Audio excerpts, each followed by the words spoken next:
In this video, I'm going to show you how you can easily mute and unmute a conversation on Messages application on an iPhone.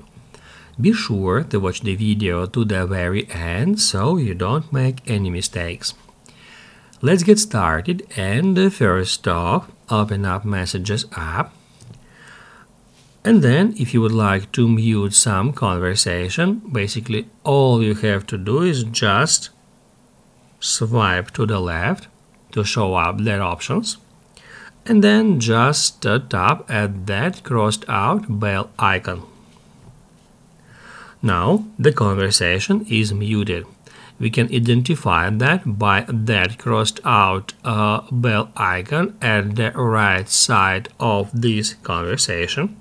Now, as you can see, two conversations are muted in my conversations list, and if we get some messages in that conversations, we won't get any notifications about that. However, it will show us on the up icon right over here that we have unread conversations.